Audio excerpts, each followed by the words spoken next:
Chers compatriotes, c'est le 31 mai 2021 que le ministère guinéen des hydrocarbures, à travers une note, a décidé de maintenir le prix d'un litre de carburant à la pompe à 9 000 francs guinéens. En prenant cette décision, le gouvernement désamorçait ainsi une situation potentiellement explosive. Au courant du mois de mai, plusieurs ministres s'étaient exprimés sur l'éventualité d'une hausse du prix des carburants en réponse à une augmentation des prix sur le marché international. La rumeur avait gonflé et les spéculations allaient bon train. D'un bout à l'autre du pays, les témoignages recueillis auprès des populations révèlent que cette nouvelle ayant trait à l'augmentation était très impopulaire. De partout, les Guinéens expriment leur colère et leur déception. La perspective de cette hausse du prix du carburant à la pompe, au moment où les Guinéens tirent le diable par la queue, présentée comme logique par des cadres du ministère des hydrocarbures, après la remontée des cours du brut, a déclenché une nouvelle polémique avec les syndicats qui menacent d'aller en grève et les opposants qui accusent le gouvernement de faire payer aux populations la facture de la mauvaise gouvernance financière et des déficits budgétaires qui en découlent. Le débat feutré au début et portant sur l'opportunité de cette hausse éventuelle a vite dégénéré en une véritable bataille de communication. À tour de rôle, les principaux leaders de l'opposition, ayant un profil d'économiste, se relaient dans les médias pour battre en brèche les arguments du gouvernement.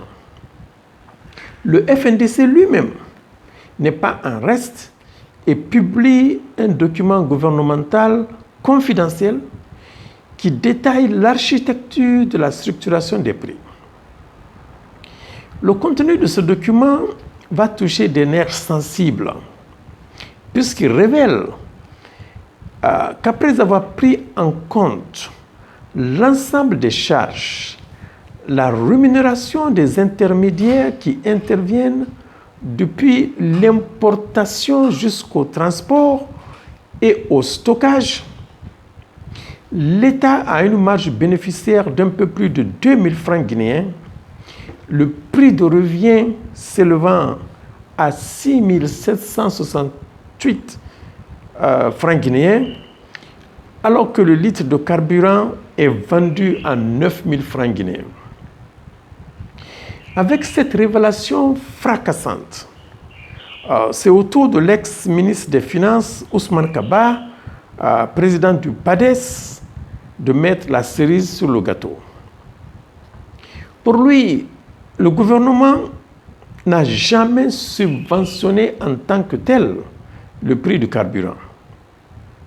Selon le calcul qu'il fait, si le prix est fixé à 10 000 francs guinéens, la décomposition établirait le prix d'importation, les frais et la rémunération des intermédiaires et la marge de 3 000 francs guinéens qui revient à l'État. Il poursuit en disant que des fois, quand on fait le calcul, le prix du litre de carburant est de 10 500 francs guinéens. Alors, si le gouvernement fixe le prix à 10 000 et au lieu d'avoir 3 000, il se retrouve avec 2 500 francs guinéens, c'est une moins-value et non une perte.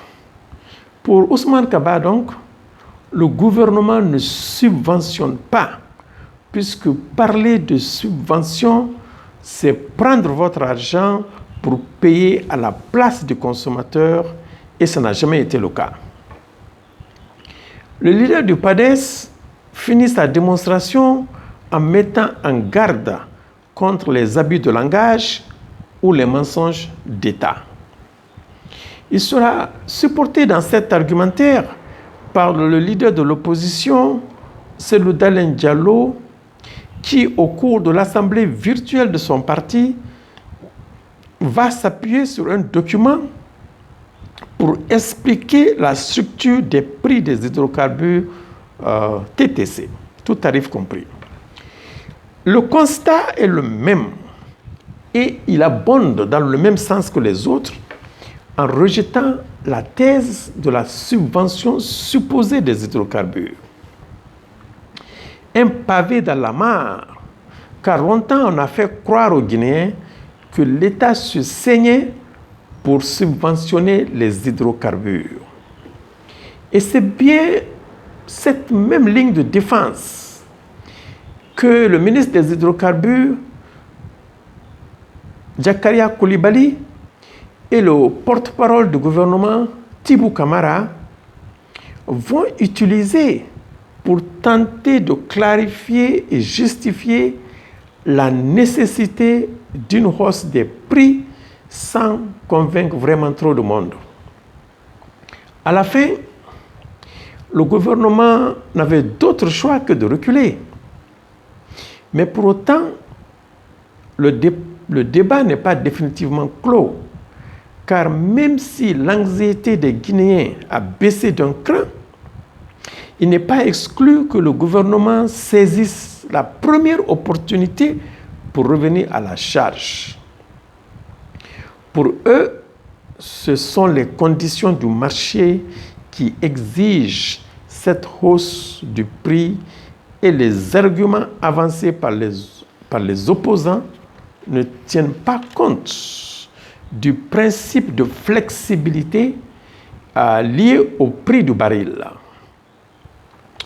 Si le gouvernement a reculé cette fois, c'est parce qu'il semble rejoindre l'analyse faite par le président de l'UFDG selon laquelle le moment n'est pas bien choisi à cause de la double crise économique et sanitaire et des risques d'aggravation de l'inflation qui reste élevée, 12 à 13%.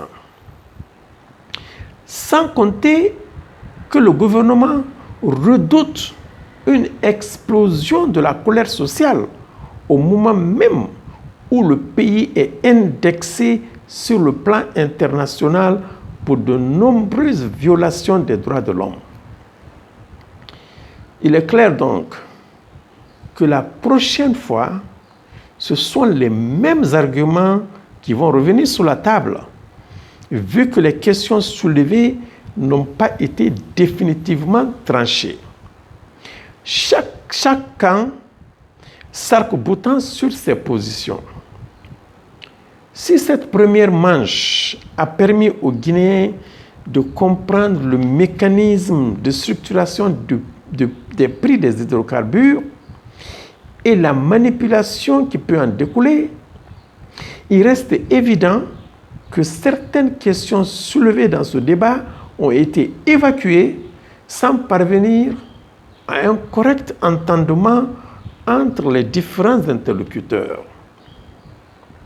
C'est à ce niveau que nous voulons intervenir pour émettre notre point de vue et clarifier notre position sur le sujet, mais aussi proposer des pistes de solutions pour réduire la vulnérabilité de notre économie aux fluctuations du prix du pétrole et leurs effets négatifs. Peut-on parler de subvention des hydrocarbures en Guinée?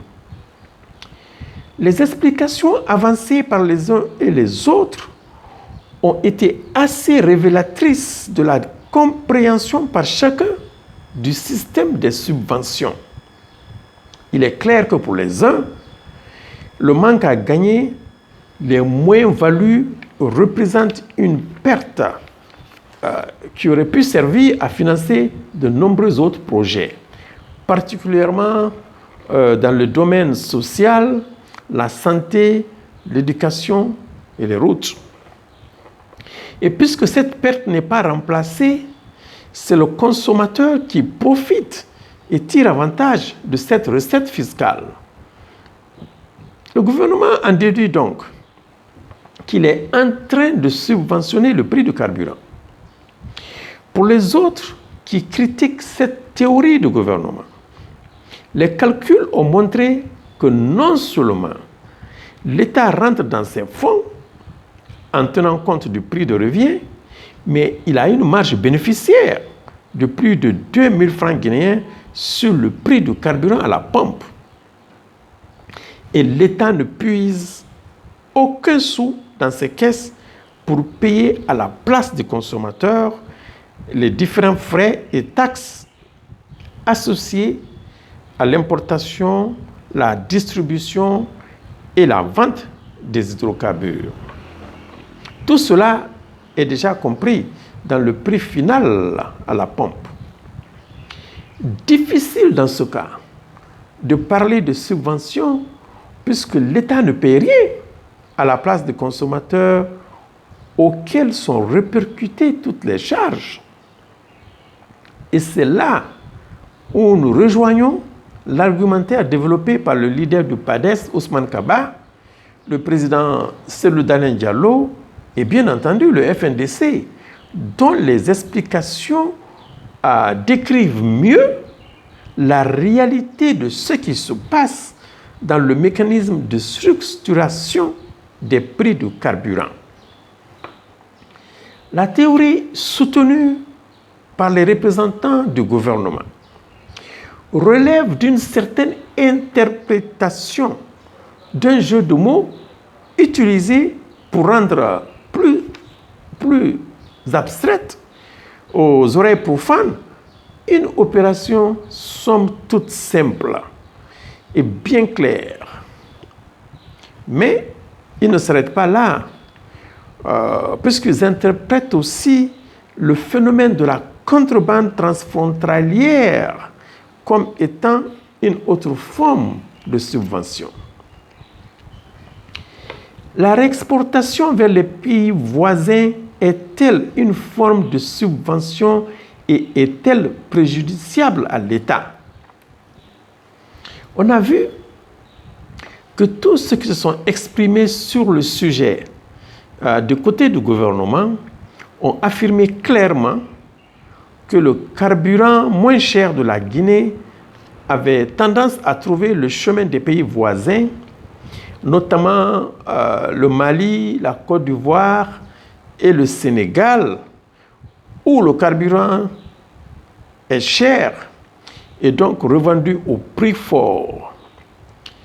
À cause de cette réexportation, le gouvernement est donc forcé à commander une plus grande quantité pour répondre à une forte demande plus élevée. C'est donc une plus grande sortie de devises auxquelles il doit faire face pour combler les besoins de ce marché. Alors qu'une bonne partie de ces hydrocarbures est réexportée vers les pays voisins par des réseaux bien établis. Selon les responsables du gouvernement, la Guinée serait donc en train de subventionner indirectement les importations de carburant au bénéfice des pays voisins. Pour remédier à cet état de fait, il serait judicieux, selon leur entendement, d'appliquer des prix similaires à ceux de nos voisins. Il faut rappeler que c'est le président Alpha Condé lui-même qui avait donné le ton en voulant justifier une hausse du prix des produits pétroliers à la pompe après la fin du mois de Ramadan. Vers la fin du mois de mars 2021, il avait déclaré que le prix du litre d'essence à la pompe est en hausse chez les voisins sénégalais et ivoiriens. Il dira en substance que le litre est vendu à 13 000 francs guinéens au Sénégal, l'équivalent.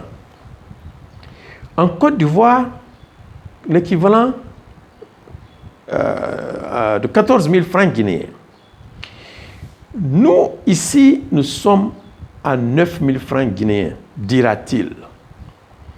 Ce à quoi le leader de l'UFR, Sidya Touré, avait rétorqué qu'il fallait relativiser ces chiffres et que la comparaison était inopportune vu les réalités socio-économiques différentes dans ces trois pays.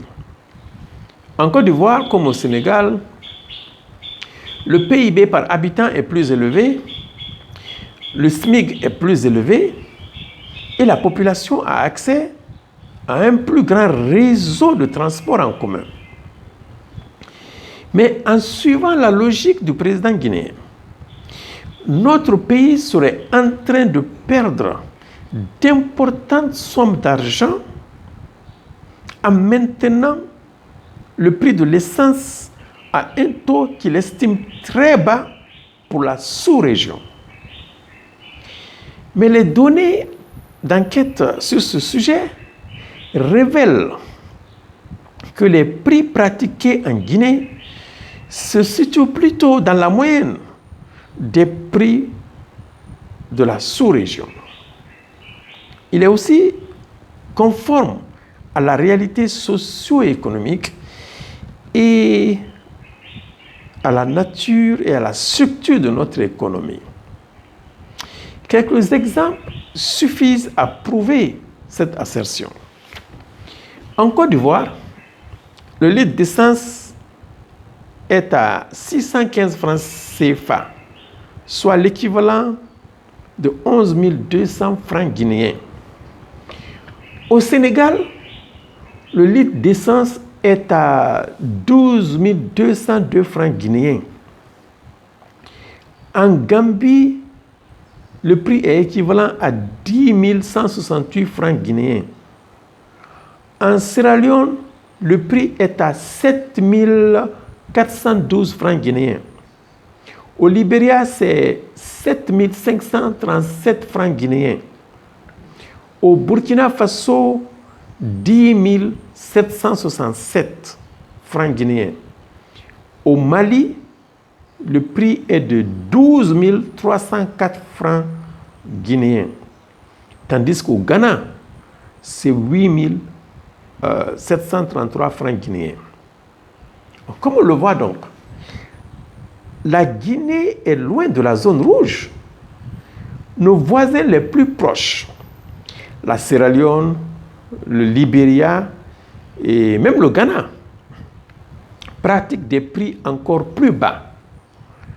Et à cause des raisons citées plus haut, la Guinée ne peut pas adopter les prix pratiqués en Côte d'Ivoire, au Sénégal ou même au Burkina Faso, qui sont tous des pays avec des indicateurs économiques plus importants.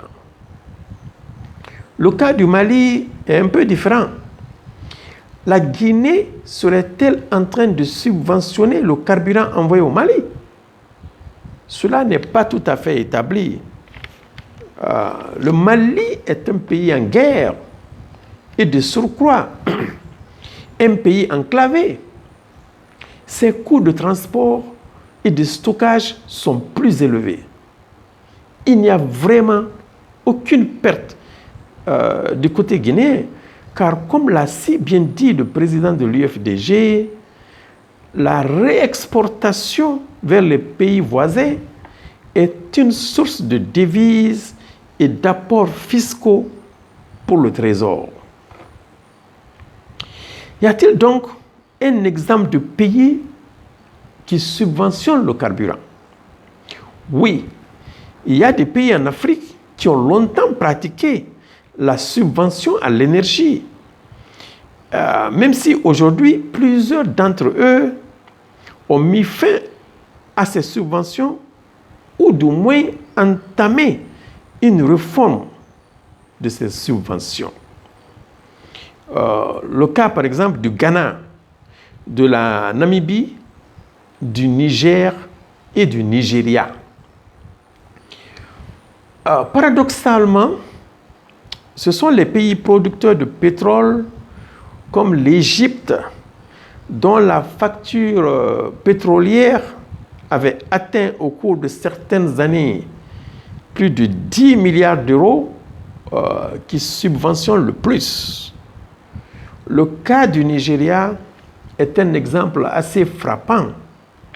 Les habitants du pays le plus peuplé d'Afrique ont bénéficié pendant des années d'un prix à la pompe artificiellement bas.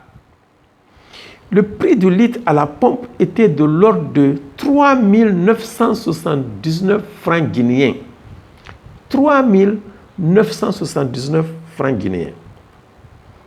Le plus bas de la sous-région.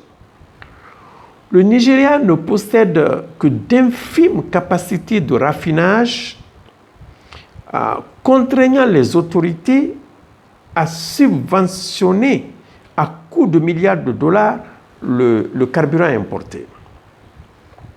Mais face à la récession mondiale déclenchée par le coronavirus, notamment l'effondrement ces derniers mois des cours du brut, qui l'a privé d'une énorme part de ses revenus, le Nigeria a été contraint de revenir sur ses coûteuses subventions.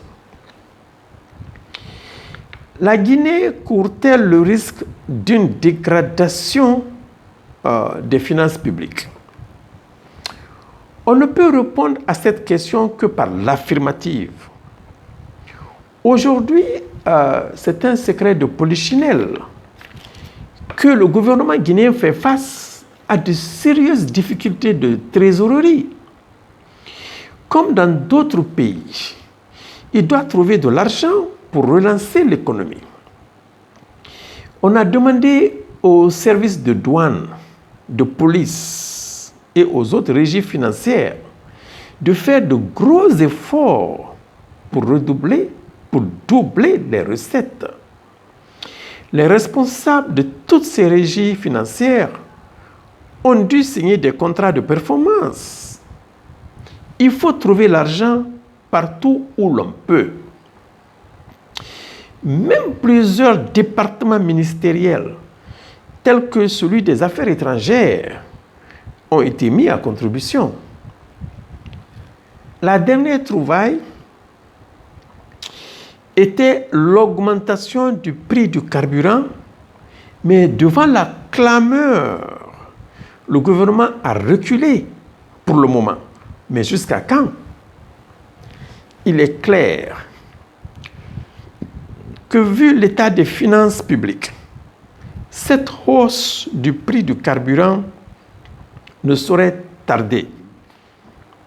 Elle interviendra certainement après la célébration de la fête de l'Aïd el-Kébir à la fin du mois de juillet 2021. Cette hausse du prix semble inévitable, car comme l'a prédit le porte-parole du gouvernement, la Guinée risque une dégradation de ses finances publiques si les prix sont gardés en l'état et restent inchangés. Mais comment en est-on arrivé là? Il est clair que l'apparition de la pandémie de Covid-19 a gravement sapé l'économie mondiale et les pays émergents et en développement ont payé un lourd tribut. La Guinée a donc aussi été affectée par cette chute et aussi par la baisse de sa production par habitant. Mais ce qui rend le cas guinéen encore plus critique, c'est que le pays a organisé en pleine crise sanitaire 3 élections sans le concours de financement extérieur.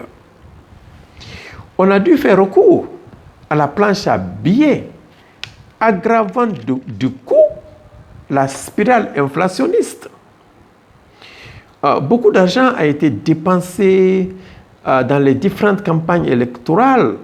Et aujourd'hui, les caisses de l'État en ont pris un sacré coup.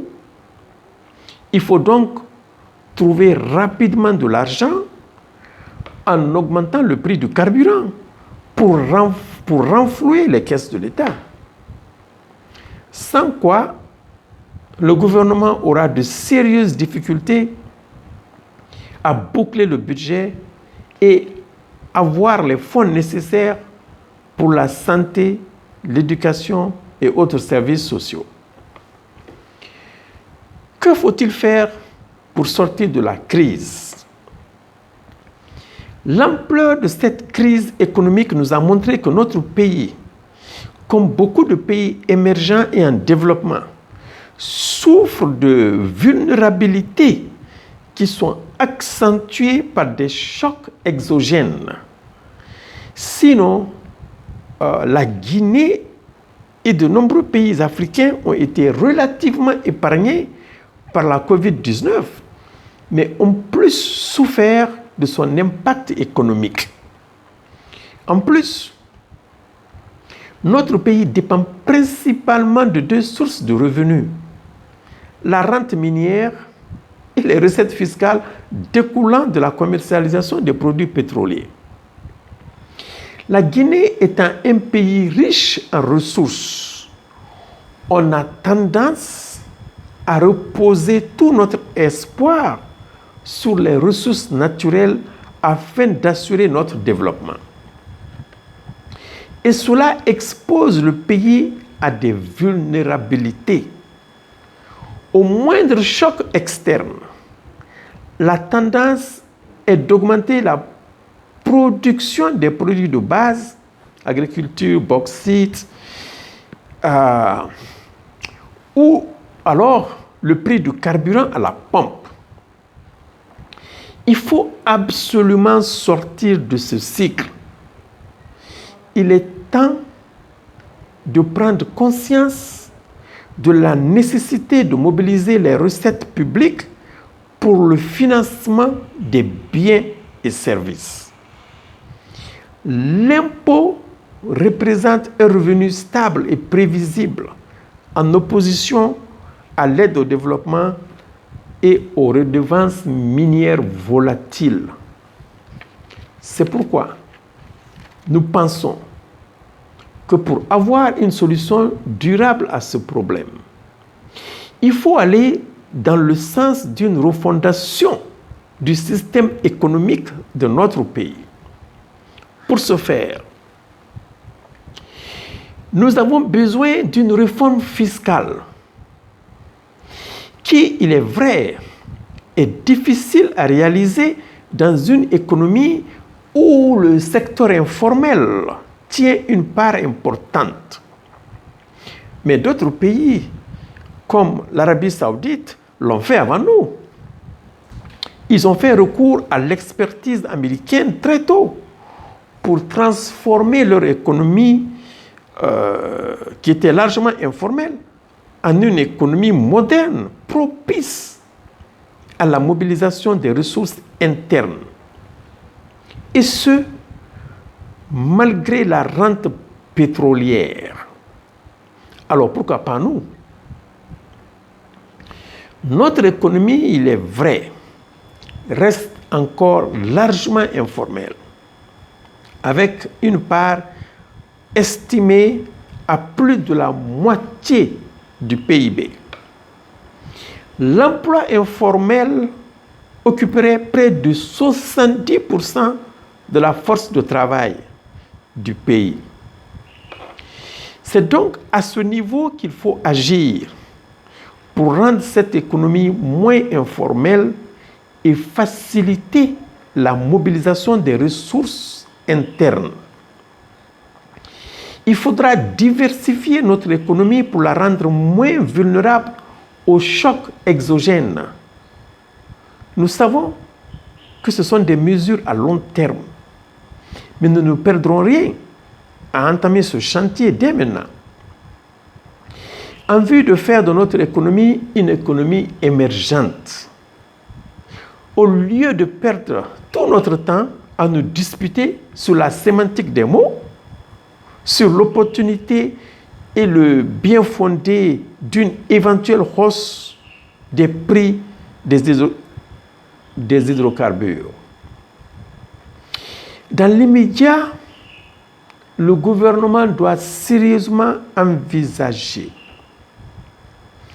de réduire le train de vie de l'État, de freiner les déperditions en combattant vigoureusement la corruption et parvenir à une relative stabilisation du taux de change du franc guinéen vis-à-vis du dollar américain. C'est la seule manière de sortir durablement de cette crise. Vive la refondation, vive la République, vive la démocratie, vive la Guinée. Je vous remercie.